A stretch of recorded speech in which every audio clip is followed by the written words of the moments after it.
All right, so welcome to my first teenage brain moment of the week. So I want to talk about the way teenagers speak to adults, the way teenagers talk. Adults can, sometimes teenagers can come across as being rude, and to adults, we're like, "Why are you being rude to me?" Um, but oftentimes they're just modeling adult behavior. Let me back up just a bit. So in when babies are born, they go through wonder weeks, or sometimes called wonder leaps, and it's a very important stage. It's the brain development. Every week, a baby is learning new things, right? Going through new leaps. And so there's books out there that will list, like, by week 3 your son or daughter should be doing this, or by week 7 your baby's going to act this way. And you read it and you're like, that's totally how my baby acts. And it's really good information to have. It's babies going through stages, brain development stages, and it's very important. All babies need to go through it. And as an adult, we tend to understand that. Like, my baby's acting this way, I can't get mad at my baby. He or she doesn't know what she's doing, right? Or he's doing. And it's understandable. And we're patient with babies, right? Because they're going through these leaps, these weeks, and it's cute. And we're like, okay. But with teenagers, parents aren't always as understanding. Teenagers go through the same type of things that babies do. They go through leaps. Now, they're usually drawn out a little more. And so, like, an infant will go through something different every week, learning new things. As a teenager, it may not be every week. It may be like, on a year-to-year basis, a month-to-month basis, but they're going through the same type of brain development. And it's important that teenagers go through that, because they're learning how to become adults. Teenagers aren't learning how to become good teens. They're already teens, right? They're learning now how to become good adults. And they tend to model the behavior of the adults around them. And so what happens is oftentimes teenagers and adults have very similar perspectives. Adults aren't aware of that. The perfect example would be a teenager will go, someone needs to give me respect before I give that respect back. They need to respect me first. Well, an adult may say, no, I'm the adult. You need to respect me because I'm the adult, and then I'll give you respect. But if you look at the perspective, you look at the opinions side by side, it's the exact same thing. You give me respect first, I'll give you respect. No, you give me respect first. It's the same thing, because teenagers are modeling what the adults around them are saying. And so, knowing that, as a teacher, we can use that to our advantage, right? So we can give teenagers or give our students a little bit more respect. We can talk to them in a way that we want to be talked to, right? Please and thank you. Not raising our voice too much. Maybe not always thinking that it's a sarcastic comment that the student is doing, that maybe they're actually asking a real question. We can speak to our students the way we want to be spoken to.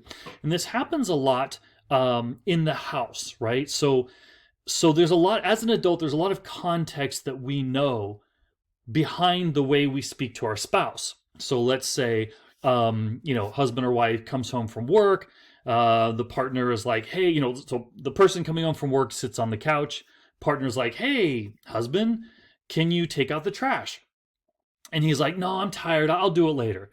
And so the other spouse knows, my husband or wife has been working all day. He or she's tired. He'll do it later. She'll do it later. I'm good. And so a teenager sees that. And so the mother, maybe the father, says, hey, daughter, can you clean your room right now, please? Or clean your room. And the daughter's like, nah, I'll do it later. I'm tired. Oh, no, you'll do it now. You don't talk back to me. When I tell you to do something, you do it. And so the teenager who has seen this behavior, who's seen this behavior modeled between the parents, is like confused. Like, but wait, when dad says he's tired, you're okay with it. Or when mom says she's tired, you're okay with it.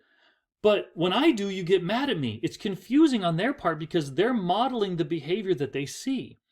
And so whereas an adult may take it as defiance, the teenager is just responding the way proper adults do, right? Because that's what they see. A great example, this just happened last week, is a realization that I had last week. So my daughter says a lot of please and thank you, just because I say that all the time, and my wife does too. But there's times where my daughter can come across as demanding. So she might say things like, we should do this, we should do that. You should pick up my toys. And so I went, that's not right. That's not rude. We don't ever say that. Like, where's she getting that from? And then I realized, oh my gosh, I totally say that, but I do it in a different context. So I say this a lot. I'll be sitting there and I'll be like, you know what? We should go to Disneyland. Or, you know what? We should go get a pizza. Or let's go get ice cream. Or we should go whatever. And I do that a lot, especially when I bring up like fun things to do. We should go out and for dinner tonight.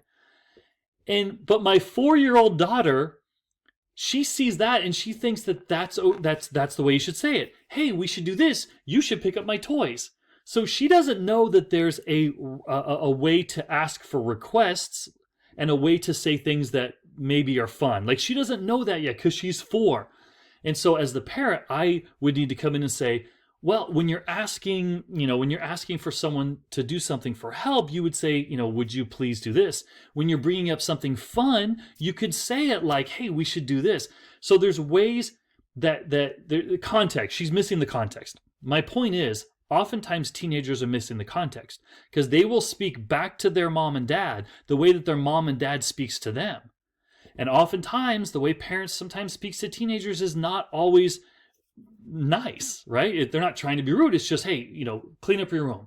And so a teenager says, Mom, make me dinner. Like, what? You don't speak to me that way.